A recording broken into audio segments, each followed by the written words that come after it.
इस लक्ष्य को पहुंचने के लिए मुझे कौन कौन सी चीजें अनिवार्य है, और समय उस पर व्यतीत करो।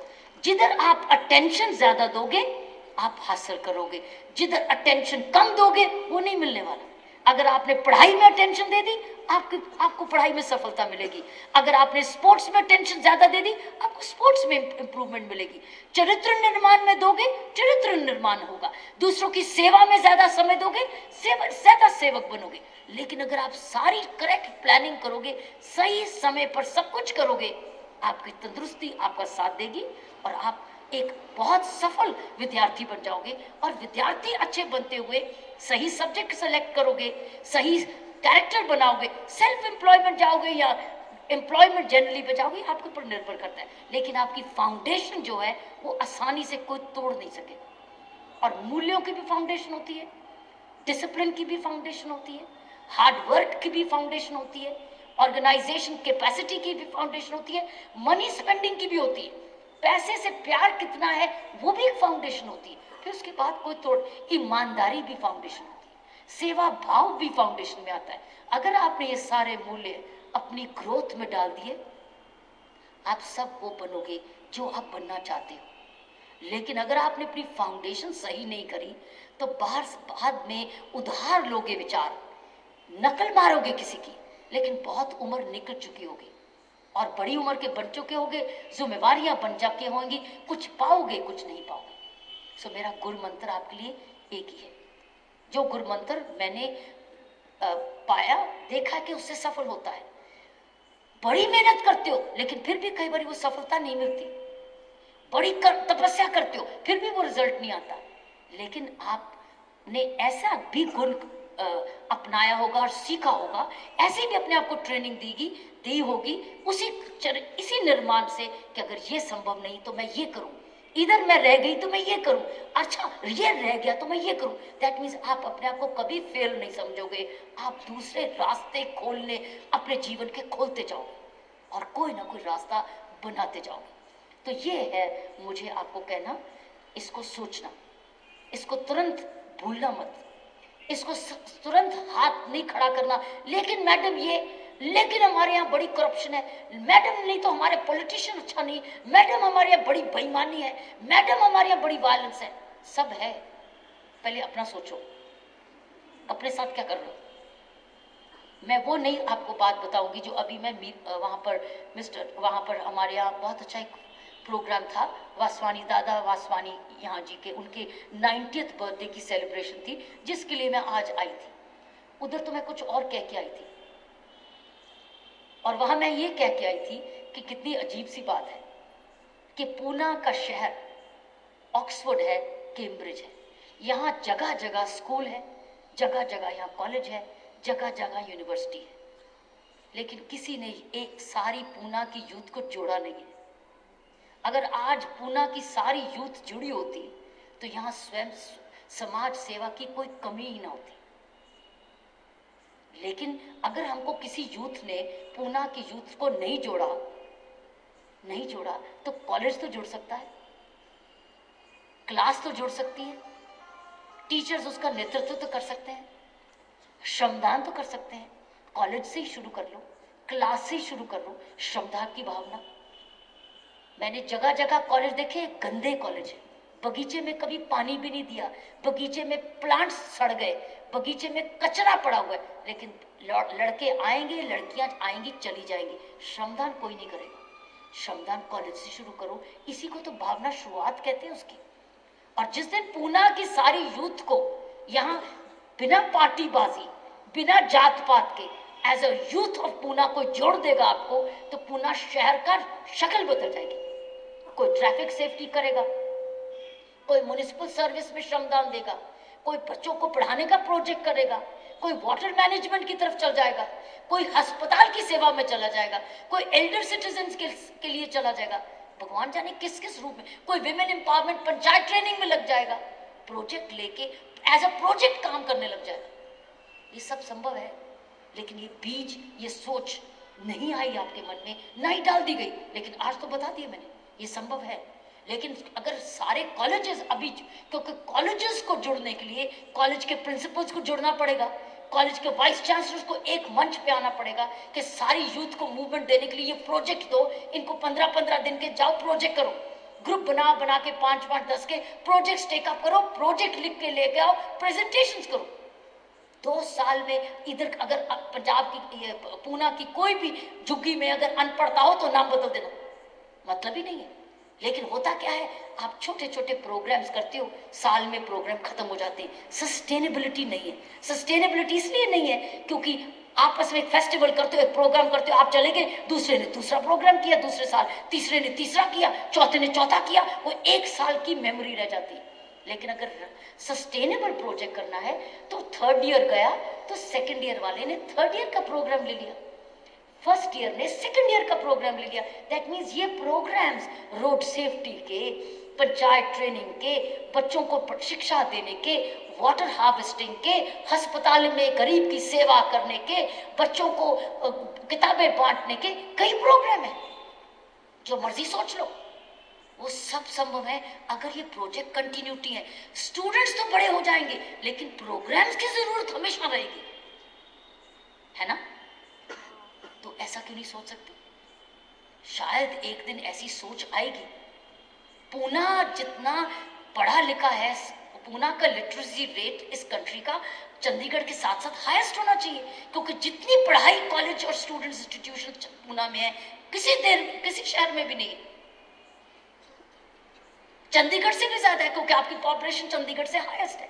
मैं चंडीगढ़ की स्टूडेंट हूं, मैंने यूनिवर्सिटी में पढ़ाई की है वहां पर भी, लेकिन इतने स्कूल तो उधर भी नहीं, और यहाँ दुनिया भर के लोग आ रहे हैं।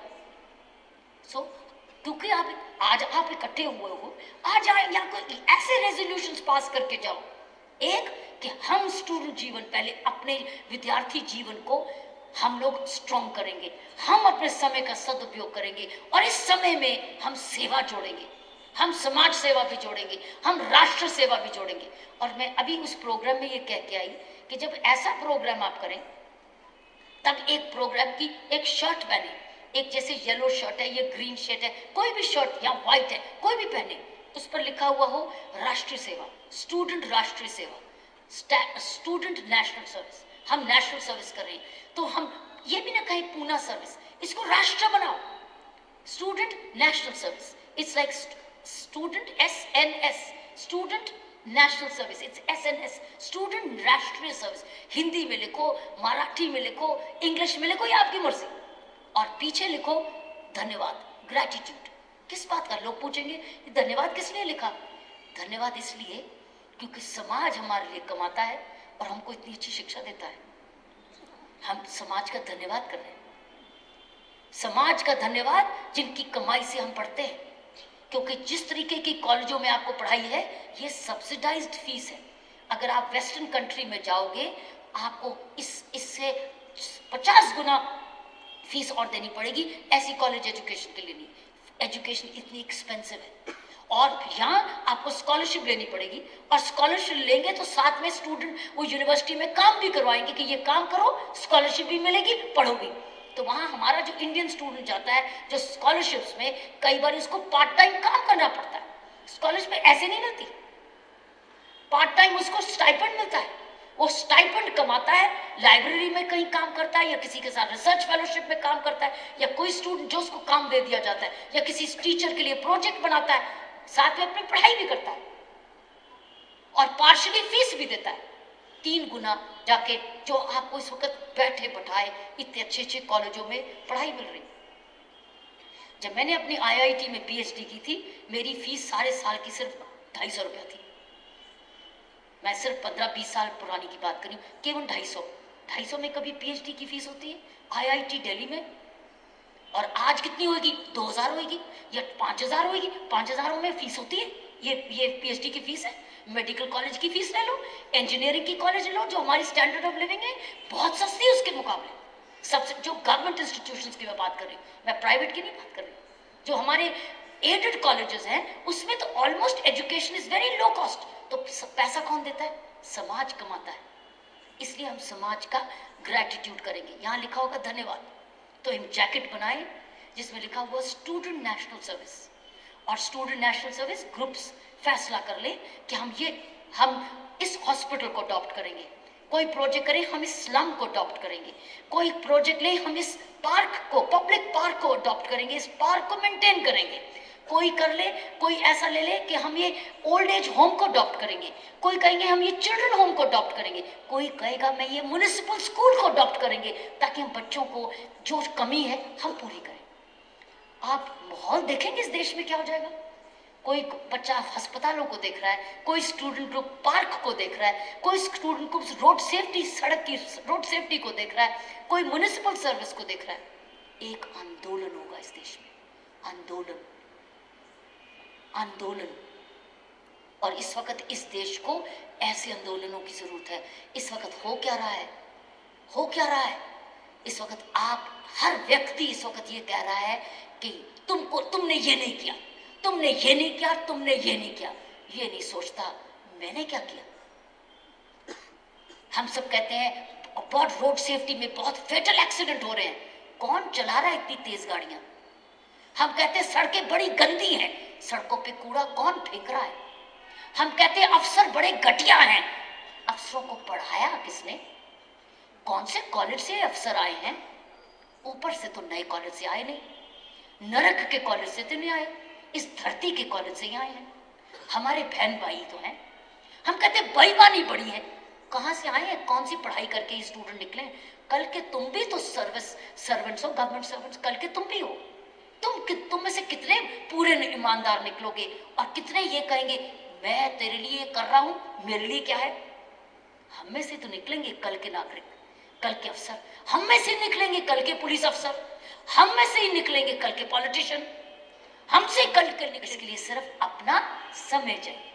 क्या चाहिए इसमें से, अपना समय का त्याग। वही समय जो आपने बर्बाद करना था शाम को, अरे बड़े बोर हो गए, क्या करना, कौन सी जगह रोटी खाने जाए, कौन सी पिक्चर देखे या कहाँ गाना बजाने जाए। तुम कहेगा अरे मेरे पास टाइम नहीं है, मैं तो आज उधर जा रहा हूँ, इस वक्त या जा रही हूँ, मैं तो हॉस्पिटल को देखूंगी, 2 घंटे सेवा करूंगी, औरत के पांव दबाऊंगी जाके, बूढ़ी औरत के पास कोई नहीं है, मैं उसकी सेवा करके आऊंगी। फिर देखो क्या परिवर्तन होता है। आप कह रहे थे, एक नारा बड़ा अजीब सा लगा रहे थे, आप आगे चलो हम अब आपके साथ हैं। मैं कहती हूँ आप आगे चलो हम आपके पीछे हैं। आप आगे चलो, ये समय आपका है, ये समय आप सबका है। आपका समय, ये समय आपका है, समय देने का, समय खर्चने का नहीं, समय इन्वेस्ट करने का। और अगर ऐसे समय मेरे बच्चों आप करोगे, मैं आपको बच्चों कह रही हूँ क्योंकि मेरी बेटी 31 साल की है, 31 ईयर्स की, इसलिए मैं आपको अपने बच्चा कह रही हूँ, मेरे बच्चों। मेरी बेटी ही 30 ईयर्स एंड अबव की है, इसलिए मैं आपको बच्चे कहने का अधिकार समझ रही हूँ। तो मैं वही आपको कह रही हूँ जो मैं अपनी बेटी को कहूँ या अपने बच्चों को कहूँ। इसलिए ये आप आगे चलो हम आपके साथ हैं, लेकिन अपने समय की सदुपयोग करो, समय की बड़ी कदर करो। और कभी कोई दोस्त ऐसा मिल जाए जो आपको कहे समय वेस्ट करने का और आपके पास कुछ इंपॉर्टेंट चीज करने हो, वो फ्रेंड नहीं है आपका, वो फ्रेंड नहीं है। उस फ्रेंड को तो, उसको तो हेल्प चाहिए, वो फ्रेंड नहीं है। That friend needs counselling, that friend needs help, क्योंकि उसको पता ही नहीं है। क्योंकि जो तो आज सुन रहे हो, आपके मन में तो ये बटन, ये घड़ी अलार्म खुल जाएगा कि मैं समय कैसे यूज कर रही हूँ या कर रहा हूँ। लेकिन जो ये नहीं सुन रहे, उनकी घड़ी तो भी बंद है, उनमें घड़ी में अलार्म नहीं लगा। इसलिए आपको ऐसे दोस्त मिलेंगे जिनको अलार्म आपको लगवाना पड़ेगा और कहना चलेगा चल मेरे साथ, आओ दिखाऊं तुझे कैसे समय का सदुपयोग होता है। वो होता है राष्ट्र सर्विस में। सो मेरे प्यारे बच्चों, मैं यही कह के जाना चाहती हूँ आपको कि इसके बाद मेरी और आपसे डायलॉग का कोई फायदा नहीं है। इसलिए नहीं कि मैं आपके प्रश्नों को उत्तर नहीं दे पाऊंगी, इसलिए नहीं कि मेरे पास समय नहीं है, इसलिए कि मैं इसको डाइवर्ट नहीं करना चाहती। मैं चाहती हूं इसी पर ही फोकस्ड रहो। ये जो मैंने आपको कहा है इसको सोचो कि, और हर दिन अपने आप में सोचे कि मैं अपने समय का सदुपयोग कैसे कर रही हूं या कर रहा हूं। मैं अपने अगले 5 साल अपने आप को कैसे देखती हूं या देखता हूं, कैसे देखता हूं और कैसे जाऊंगा वहां पर जहां मैं देखना चाहता हूं। और क्या मैं अपनी जिम्मेवारी ले रहा हूं अपने जीवन की, क्या मैंने अपने कॉलेज के सारे रिसोर्सेज का पूरा सदुपयोग किया है? क्या मैंने अपने समाज के, ये शहर के मैनेजमेंट में कोई अपना योगदान दिया है? और क्या मैं योगदान दे सकती हूँ? ये सब प्रश्न आपने अपने आप से पूछने हैं। मेरे पास जवाब नहीं है। मैंने तो सिर्फ आपको अपना गुरु मंत्र बता दिया है कि मेरे जीवन का राज यही था और मेरे जीवन का राज यही है। मैं अपना समय बिल्कुल नहीं हाथ से जाने देती। मैं अपने समय का बहुत सदुपयोग करती हूँ क्योंकि मैं समय की बड़ी कदर करती हूँ। समय बहुत बलवान है।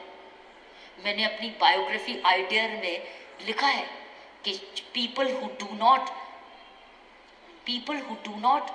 take charge of their time are लाठी चार्ज्ड by time। ये मैंने लिखा है कि people who do not take charge of their time are लाठी चार्ज्ड by time। जो बच्चे, जो नौजवान अपने समय का सही टाइम पर चार्ज नहीं लेते, उनको समय की लाठी लगती है। फिर समय की लाठी मारती है उसको, क्योंकि आपने टाइम बर्बाद कर दिया। अब समय की लाठी लगती है आपको। अच्छा, पढ़ाई ठीक नहीं की, समझदारी से नहीं कही, मूल्य नहीं सीखे, भुगतो, फिर उसकी सजा भुगतो। तो फिर हमको अपनी सजाएं भुगतनी पड़ती है समय की मार से। जिसको कहते हैं इसकी समय की मार हुई, उसको लाठी चार्ज बाय टाइम कहते हैं। तो यही मैं आपको कहना चाहती थी कि आप अच्छे बच्चे बनो। पूना बहुत अच्छा शहर है। पूना कल्चरल सिटी है। पूना ऐसा उदाहरण बन के दिखाए जिसमें दूसरों शहर के लिए को देखा, यहाँ कभी कोई लड़की को छेड़ा नहीं जाता। देखा, यहाँ कोई लड़की को देखते कोई भी इज्जत से कोई गलत लफ्ज भी निकाल दे। यहाँ हर बच्चा समय की बड़ी कदर करता है। यहाँ कल का अगर देश का नेता निकलेगा, यहीं से निकलेगा। आपके पास वो बैठे हैं, गैडगिल साहब बैठे हैं, खड़े हो जाओ, ताली बजाओ इनके लिए।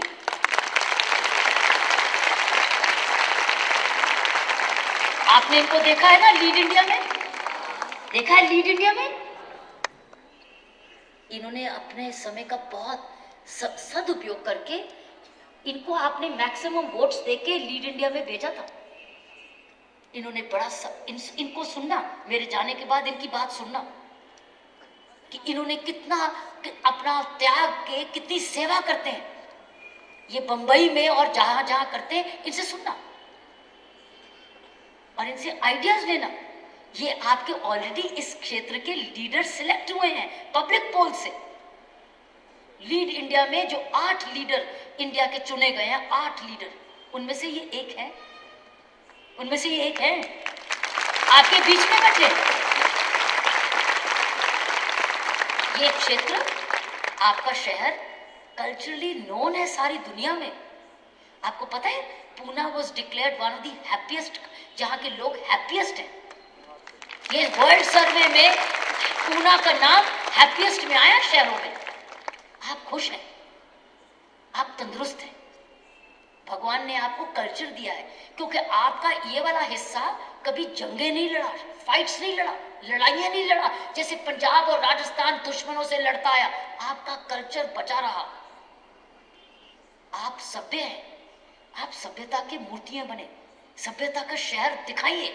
और शर्म से सिर डूब जाए अगर यहाँ पर इस शहर पे किसी लड़की पर गलत हाथ उठे तो सारी यूथ खड़ी हो जाए कि हमारे शहर में हुआ कैसे है।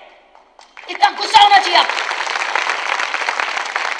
आपके शहर में कोई ऐसी गंदी कोई क्राइम होए या कोई गंदा बिहेवियर होए, यूथ को खड़ा हो जाना चाहिए। अरे हमारे शहर में आपने ये किया, देखते कैसे किया आपने। आपको बहुत बड़ी सजा मिलनी चाहिए। कानून को हाथ लिए बिना आपको आवाज उठानी पड़ेगी कि the youth of Poona protects youth, the youth of Poona protects Poona, youth of Maharashtra protects Maharashtra, youth of India protects India. तब जाके आपका ये जो सदुपयोग की बात कर रहे हैं वो पूर्ण होगी। सो मैं जान के आपसे प्रश्न नहीं ले रही, क्योंकि आप प्रश्न ऐसे करेंगे जिस पर मैंने बात नहीं की आपसे। और सारी बातें एक स्पीच में नहीं होनी चाहिए। अगर एक बात भी जैसे सब्जेक्ट में जब टीचर पढ़ाता है तो एक ही सब्जेक्ट पर अगर टीचर ध्यान दे, वो सब्जेक्ट तो दिमाग में घुस जाता है। लेकिन अगर 3-3 सब्जेक्ट एक ही दिन पढ़ा जाए तो कहते हो मुझे समझ नहीं आई कौन सा सब्जेक्ट आज याद करूं।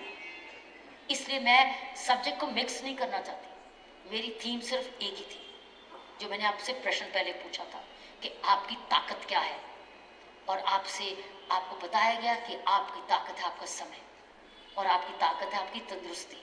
अगर आपके पास दोनों है, अगर का तो मतलब ही नहीं है, पहले तो है ही समय आपके पास, क्योंकि आप नौजवान हैं और तंदुरुस्ती सामने नजर आ रही है, तो आपके पास तो दोनों है। जब दोनों है तो भगवान आपके पास है, तो भगवान को क्यों भेजते हो बाहर? भगवान तो आपके साथ है। उस भगवान को पहचानो ना, क्योंकि पास तंदुरुस्ती भी है, भगवान आपके पास सब कुछ है, 5 सेंसेस हैं, 5 सेंसेस जिस व्यक्ति के पास हो, इसका मतलब भगवान उससे खुश है, उसके पास सब कुछ है और उसको मांगने की जरूरत ही नहीं है। उसको तो अपनी 5 सेंसेस और अपनी समय से इस लोहे को सोने बनाना है, इस देश को एक बहुत बढ़िया देश बनाना है अपनी काबिलियत से। ये नहीं वेट करना तू कर पहले मैं बाद में, नहीं, मैं कर रहा हूं तू भी कर। तू नहीं करता तो क्या हो गया, मैं तो करूंगा क्योंकि ये मेरा देश है। सब कहेंगे तू करना कर, मैं तो करूंगा, लेकिन मैं आपको टीम वर्क भी कह चुकी हूं। सो सदुपयोग, पहचानो अपनी अपनी ताकतें और टीम वर्क करो। हमारे देश में टीम वर्क की बहुत जरूरत है और टीम से ही लीडर्स निकलते हैं। जब आप टीम वर्क करते हो तो नेतृत्व आता है। नेतृत्व जन्म से नहीं आता है, नेतृत्व करने से आता है। अपनी करने से पहचान जाते हो, मेरे पास इतनी काबिलियत है, मैं निर्णायक हूं इतना, मैं इतनी सेवा भाव का हूं, मेरे पास इतनी त्याग की भावना है। मैंने तो कभी पहचाना भी नहीं था कि मेरे अंदर इतना दर्द छिपा हुआ है। मुझे पता ही नहीं था मैं इतनी मेहनती हूं, मुझे पता ही नहीं था मैं इतनी निडर हूं। करने से आता है, कहने से नहीं आता है। ओ तू बड़ा बहादुर है, मगर बहादुरी तो कभी टेस्ट ही नहीं हुआ, तो कैसे कह सकते हो बहादुर? ये तो जब टेस्ट में जाओगे तब पता चलेगा कि तुमको कितनी बहादुरी है। तब पता चलेगा मैं बहादुर नहीं, मैं थोड़ी घबराती हूं। तो फिर करते रहो तो घबराहट भाग जाएगी। अब मेरी एक ही प्रार्थना है कि मैं उस गाड़ी में जब जाऊं आप बैठे रहोगे, आप डिसिप्लिन से बैठे रहोगे, और जो भी जिसने भी मेरे बात करनी है इसी तरीके से बात सुनो उनकी और डिसिप्लिन रखो, नहीं तो मैं नहीं